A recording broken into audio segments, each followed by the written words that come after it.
we got a lot of things coming to life here in the garden in Raleigh. I think we've put up a few of these videos where things have started blooming over the last week or two, but this week it's really just all coming on at once. And it's weird, again, this year, it's kind of, things are overlapping a little more than they normally do. The cold just kind of held things off. As I'm filming this video won't go up until after this event, but we're putting all of our plants and trays and everything inside tonight because it's we have a frost warning for central North Carolina, and we're predicted for 38 degrees here in Raleigh, and usually, you know, we don't get as much frost here in the city. It's asphalt all around us. Holly's back here in the back here, underneath the tree. Her eyes not in the best of shape, but she's back here enjoying the garden this Wednesday afternoon as we're filming this.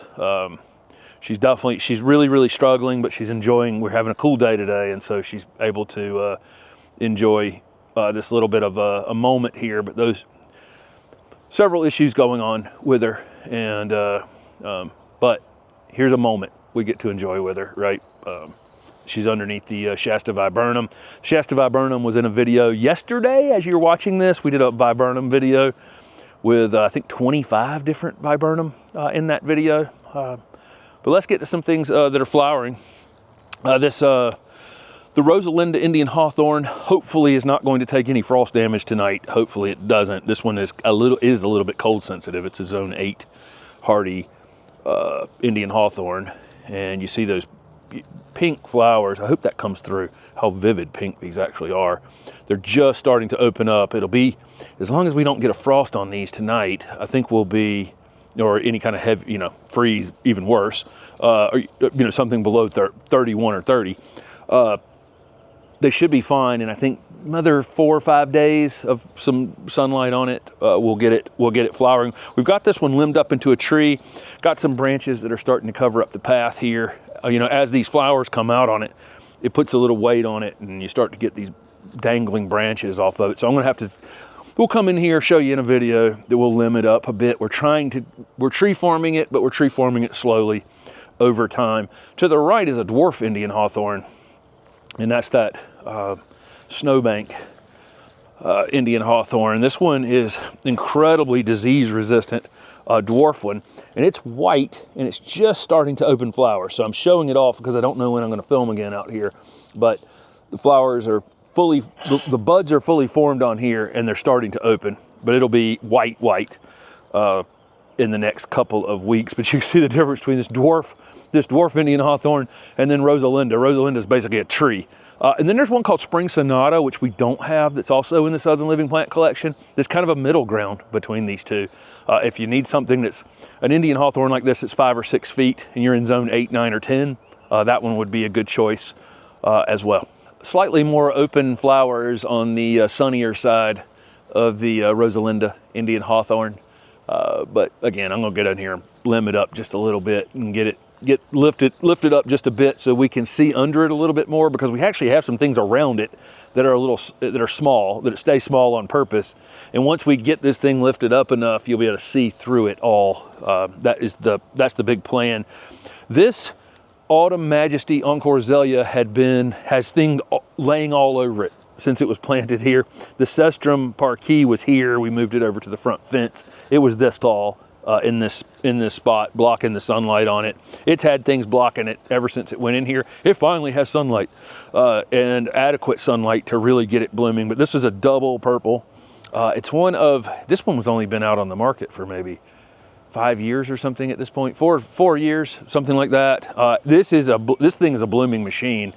This one, I've actually had growers, when I visited a couple growers, complain that the thing blooms too much because they can't get it.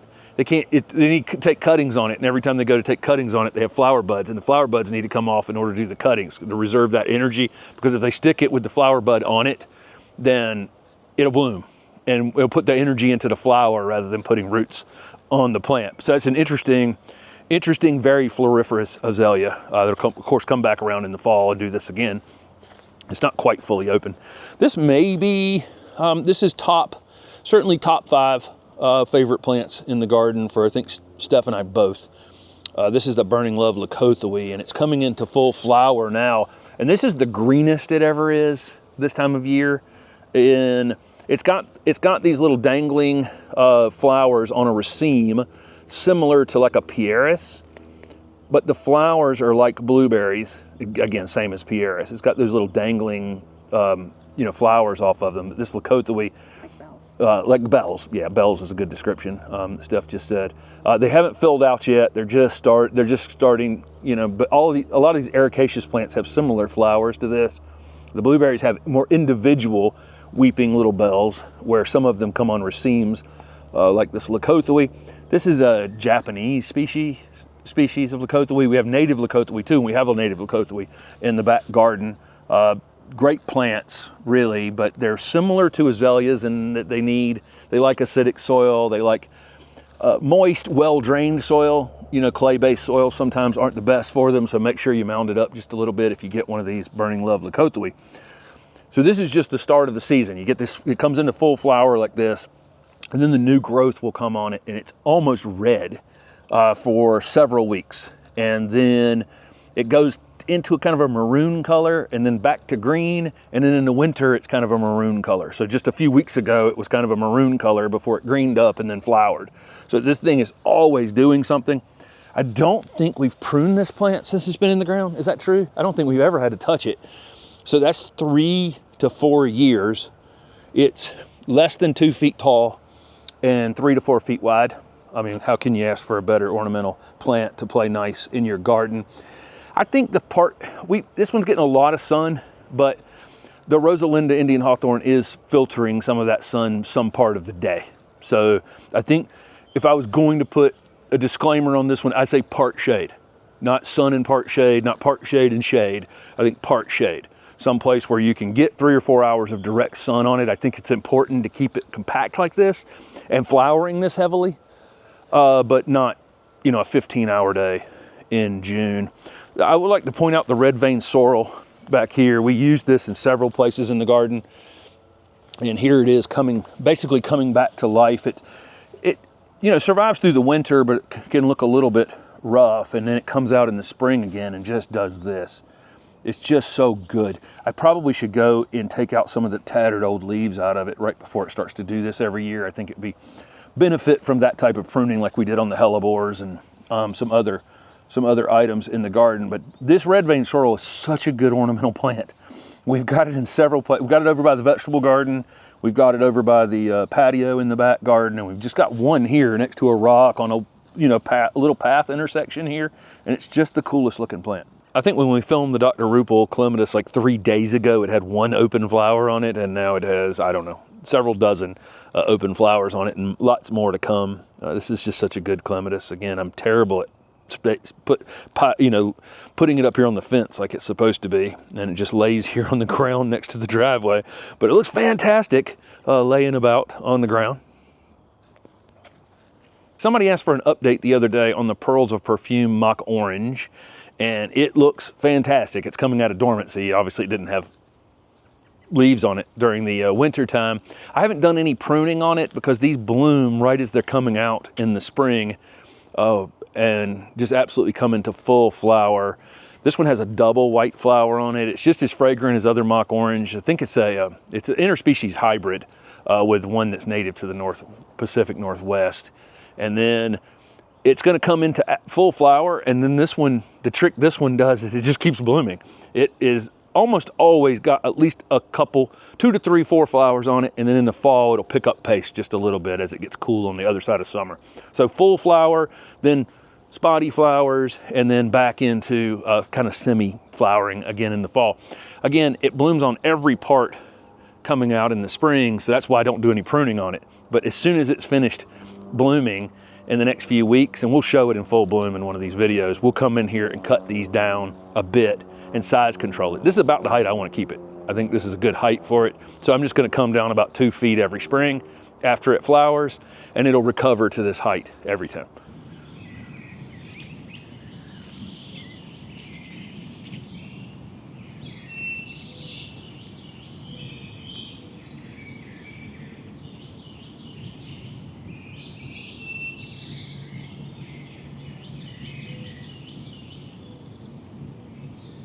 I think we filmed the red buckeye just leafing out about a week ago, just because I love how these things, it leafs out and it has the layers of leaves on it, and then the flower buds form out in front of that. So it, you know, a lot of plants, the flowers come and then the leaves cover it up after that. Whereas, you know, this one puts the flowers right out on the outside of the plant.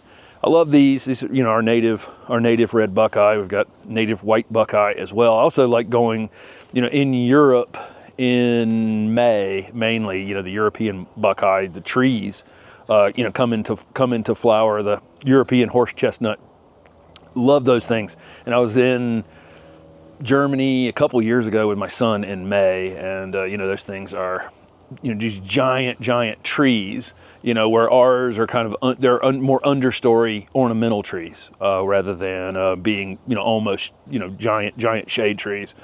But do love them. The color's absolutely perfect. They're opening just in time for those hummingbirds to show back up, and it's got that absolutely perfect flower for a hummingbird. A little cold right this second for a couple days. Hopefully there'll still be some open flowers on it when it's more like 80, you know, back in the lower 80s, and we'll get a hummingbird to take advantage of this. All the Japanese maples are leafing out in the garden, and we have quite a few of them now.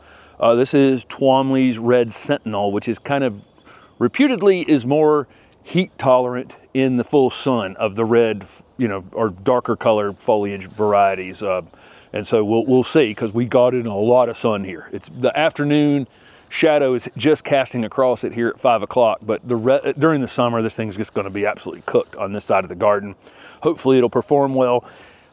It's going to just be branched up here. This is an upright Japanese maple.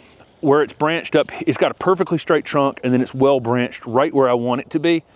But I'm going to keep all of the other foliage along the trunk for now. So it's going to look shaggy for a while, but that's no big deal. These branches will help build energy for the plant. And then later on we'll take them off, clean them up. I don't want them to get too big before I'm taking them off, but while they're just small like this, we'll leave them on another season, possibly two. And then got it next to the red azalea. What do you think about the color combination? Can't quite figure out whether or not these two are matching or not. But for now, this is what we got. This may be Steph and I's both our favorite Encore Azalea. This is Autumn Lilac, and it is just starting to open up. It'll absolutely cover up in these purple flowers. I think it just looks great with it's one of the more compact growers without really having to do anything to it for that to happen. It'll get, you know, like anything else, if it gets a crazy branch on it like this, you know, after that one flowers, I'll probably take it off. But other than that, really easy. Encore Azalea, it'll come back around in the fall and do this exact same thing. Just starting to open flowers. It'll be flower to flower, but again, sometimes I don't know when I'm going to film these things, or if frost is going to get something or whatever. But today, that thing's magnificent, and I think by Friday or so, it'll be absolutely full flowered. Peonies are starting to flower. We put up a video right when we started this project at the house about moving peonies, and these are the ones that we moved in that video. It takes a few, you know, it takes a couple seasons sometimes to get something. We not only moved them, but we divided them into this space. And, you know, last year they were just like this in full flower and fully filled in, but it took about two seasons before that to really fill this in. But I think we're a week away from the peonies being in flower, and we've got several more around the garden, but this just happens to be like peony corner. Again, we have some peonies planted in various spots around the garden. That one over there is called Do Tell. It's actually a named one. The other ones over here were ones that were just in this garden that we divided and then consolidated over there. So I don't know what the names of those are, but this one actually has a name. This orange rocket barberry just coming out from dormancy, and this thing just gets all kinds of crazy colors on it as it's coming out. This one goes tall and narrow. And if you follow, I don't know how, if you're following the channel, if you go back and look at that mountain garden tour that we did at Jay Sifford's house, it's unbelievable. He has like 5 of them in that garden where he's allowed them to just get tall, and then kind of they get a little wider up at the top. And man, they're so beautiful. Really, you know, I liked this plant. I always liked this plant, but then I saw how it was used in a garden like he did. And And I was like, oh my gosh, this thing is, I mean, it's unbelievable how good it looked. And then again, so we've got a narrow space here, which is kind of perfect to let this thing come up a little bit taller. Got some dianthus that we planted basically as annuals a few years ago with our pansy planting in the fall, and you know, they've just perennialized here. It's basically a ground cover, but we're real careful here. We've got a couple conifers growing in this bed, and if you have ground covers growing around your conifers, make sure you're occasionally cutting them back, because I need to get in here and make sure that Chamaecyparis isn't going to be harmed by that dianthus. But this dianthus will bloom spring and fall, so it, you know, just kind of disappears back into the backdrop and then comes on. And then the Dragon Prince cryptomeria continues to be a star. That may have been the second plant planted in this entire project, like almost 4.5 years ago or whatever it's been at this point, 5 years ago again at this point. And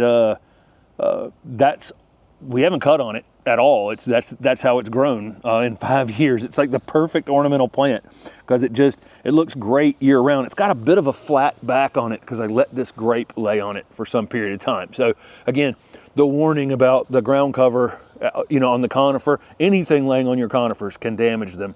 And I'll probably prune this front just a bit on it this spring and maybe force a little bit of growth back out on this back side. It's only bothering me. It's a pretty plant. It doesn't need anything, but I may do that just because I see where that flat spot is and I know how it happened. Holly's gotten herself trapped in the Golden Falls cage. Things we have limbed it up so she can get out of there, but it was all the way down to the ground a few weeks ago. It's just starting to leaf out. It's amazing how fast, you know, these things can go from just buds to completely covered up. And of course, you've seen this plant. The leaves are, you know, probably 7 or 8 inches across as they mature. So a week or two away from it being completely covered up. It flowered just like it's always flowered, with about 9 flowers. I don't know. Let us know down below, does anybody else's Golden Falls redbud actually get any flowers worth talking about? I mean, I can see 1, 2, 3, 4, I mean, I can count them. There's less than 20 flowers on this entire plant, and every other redbud we have just gets covered up from the ground all the way up, just like typical of redbuds, but don't really need to, because it's, you know, so beautiful as it's, you know, coming out and leafing out, and the structure is really, you know, beautiful on it. But there you go. There's some of the things that are happening here in the Raleigh garden. It's happening quick, and it's all overlapping this year, which is super, super interesting. Usually this is a little more stretched out over a longer period of time, or it has been the last few years, just because we've just kind of gotten warm at the beginning of March and it just stayed warm. And so everything just kind of came in. The owl, I don't know if you guys have heard that owl. We have owls that talk back here constantly. And one of them just piped in on telling me to be quiet so they could get to hunting on this evening.